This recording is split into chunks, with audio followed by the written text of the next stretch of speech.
Hola, culers! Ha arribat el moment d'anunciar que aquesta serà la meva última temporada al Barça. Ha estat un camí inolvidable. Des de petit, quan venia a veure els partits o els seguia per la tele, sempre vaig somiar en poder jugar amb aquesta samarreta i en aquest estadi. Però la realitat ha superat tot el que vaig somiar. Qui m'havia de dir, quan vaig arribar sent juvenil, que podria viure 15 temporades al millor club del món? El club de la meva vida, del qual he estat, soc i seré aficionat, soci, jugador, capità i poder superar els 700 partits. Ha estat un honor. Sergio Busquets est le meilleur milieu de terrain de tous les temps. Si je devais choisir un milieu de terrain, ce serait Busquets. Barcelone a le meilleur numéro 5 des 50 dernières années. C'était le meilleur pivot de notre histoire.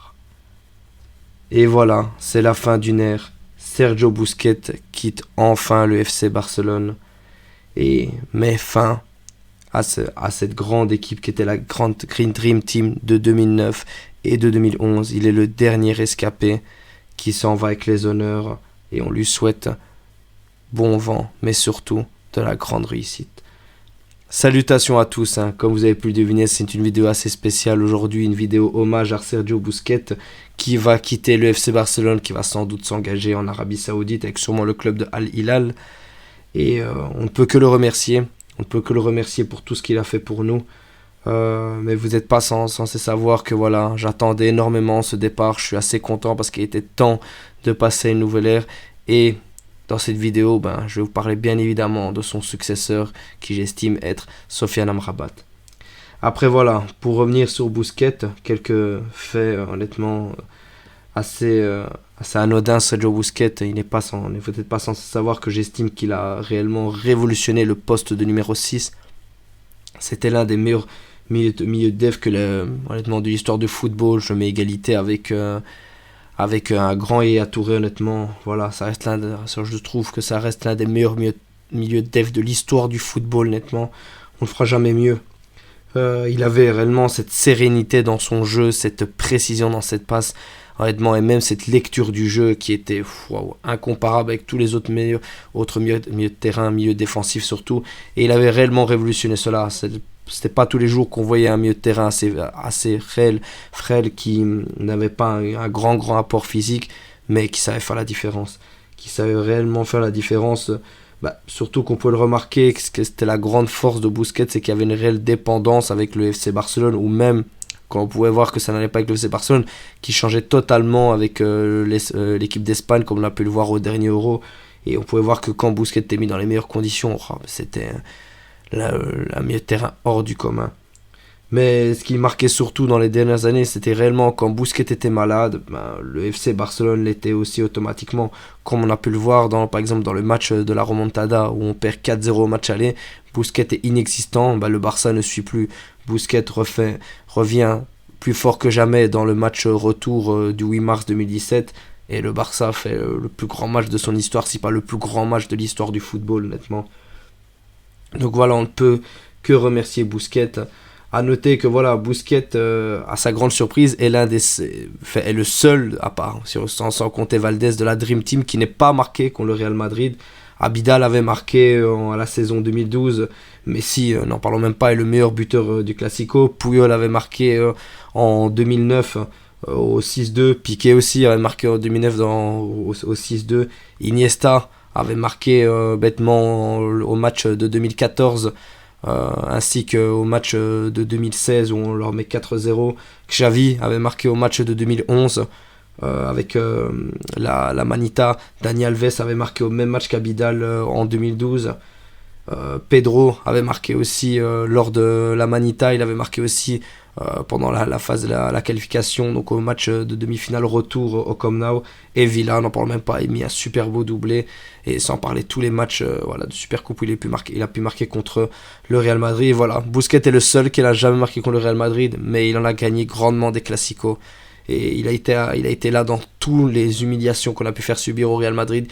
Il était toujours présent et on ne peut que le remercier pour cela.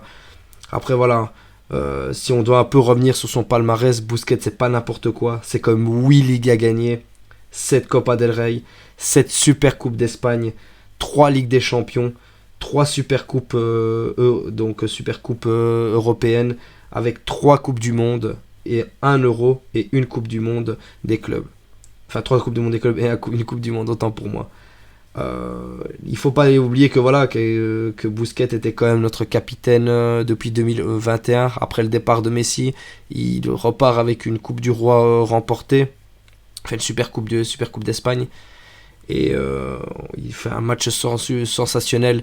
Je dirais jamais assez, il était temps qu'il parte, même si le 4-4-2 lui allait très très bien avec Pedri et De Jong, ainsi que Gavi qui pouvait faire le sale travail pour lui et le laisser dans les meilleures conditions.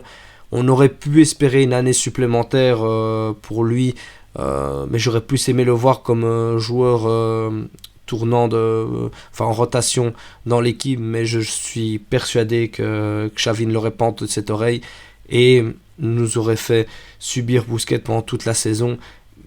Et c'est pas ce qui aurait permis réellement au Barça de passer à un nouveau système, surtout un nouveau numéro 6 pour pouvoir accompagner le milieu de terrain, parce que voilà, il fallait préparer l'après Busquets le plus rapidement possible. Et là maintenant que Xavi doit remettre tout en œuvre pour pouvoir préparer l'après Busquets. Il faut surtout noter que Busquets est l'un des rares joueurs avec sa famille ayant gagné ayant gagné toutes les Ligues des Champions d'un club, avec le même club. Il y a la famille Maldini aussi, donc le père et le fils qui ont gagné toutes les Ligues des Champions, et on a la famille Sanchi. Mais voilà, Busquets, ça restera quand même l'un des plus grands milieux de terrain de l'histoire, honnêtement. Je retiens que le positif, honnêtement, même si sur les dernières saisons c'était très compliqué. Il devenait assez énervant, surtout qu'il était très très lent dans le jeu. Dès qu'il se faisait presser par l'attaquant, c'était fini. On savait qu'on perdait le match parce qu'on savait qu'il n'y avait plus aucune rotation dans le terrain et qu'on était limite handicapé. Mais sur ces dernières années, voilà, il aurait dû peut-être partir un peu plus tôt, mais on ne lui en veut pas du tout à ce niveau-là. Et surtout, Busquets, vu qu'il va partir, la masse salariale va pouvoir être réellement diminuée et on va pouvoir préparer une super future équipe en espérant que Messi puisse venir au FC Barcelone. Mais concernant le remplaçant, voilà, moi, comme je l'ai mentionné à maintes reprises, je penche réellement pour Amrabat.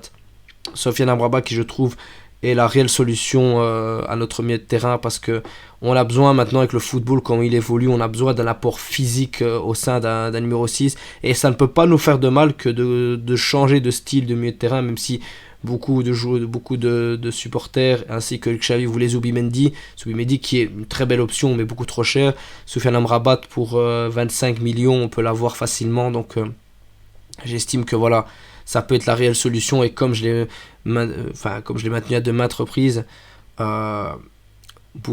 Sofiane Amrabat, il a cette faculté défensive et physique qui peut nous faire énormément de bien et décharger tout le milieu de terrain. Surtout que, voilà, comme je l'ai maintes fois répété, le gars, lui tout seul, il a géré le milieu de terrain de la Belgique, du Portugal, de l'Espagne, qui était occupé par Gavi, par Pedri et Sergio Busquets.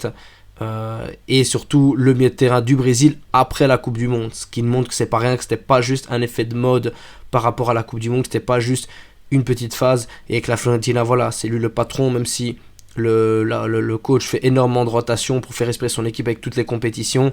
Voilà, il nous fera énormément de bien, et surtout au niveau technique, il peut aussi facilement, voilà, moins que Busquets bien évidemment, mais facilement se débarrasser de deux joueurs dans le milieu de terrain. Il est très à l'aise, il ne perd pas la balle facilement, et quand il la perd, il est assez physique pour vite la récupérer. Il fait des retours sensationnels au niveau défensif, et c'est ce qui va nous faire énormément de bien dans le cas de contre-attaque qu'on pourrait subir face à nos adversaires, parce qu'on on va pas se voiler la face, on va jouer face à beaucoup d'équipes qui jouent le bloc bas, et ça aussi Busquets doit s'adapter à cela.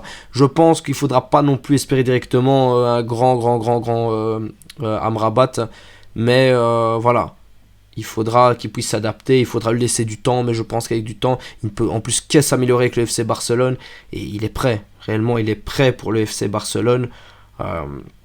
Moi j'en doute pas du tout à ce niveau-là. Je suis persuadé que Amrabat est la succession parfaite pour Busquets, même si c'est pas le même style de jeu, même si c'est pas le même style de joueur. Ça ne peut nous faire que du bien que d'évoluer avec le football, tout en changeant, voilà, un dispositif, et surtout, enfin pas un dispositif, mais surtout un style de joueur qui nous apportera énormément. En tout cas, voilà, on ne peut remercier que Busquets pour toutes ces années passées. J'ai aimé ce joueur techniquement qui était tellement à l'aise, qui avait cette facilité d'éliminer les adversaires avec, honnêtement, je vais le dire, une nonchalance. Je pense que c'était très moche quand il jouait. Beaucoup trouvaient sa classe, mais moi je trouvais ça très très moche quand Sergio Busquets jouait. Mais il avait une réelle classe aussi quand il jouait. Il faut pas lui enlever. Et on n'oubliera jamais tout ce qu'il a fait pour le club, honnêtement. On n'oubliera jamais cela. Et surtout, ça a été un très grand capitaine. Et on peut lui dire que merci. Merci de nous avoir fait vibrer, de nous avoir offert tant de belles années, de nous avoir surtout offert le plus grand milieu de terrain de l'histoire du football avec Xavi, Iniesta. On n'oubliera jamais. Mais maintenant, voilà, une page se tourne et j'espère que Sofiane Amrabat pourra être cette nouvelle clé et pourra nous permettre de grandir dans les années à venir.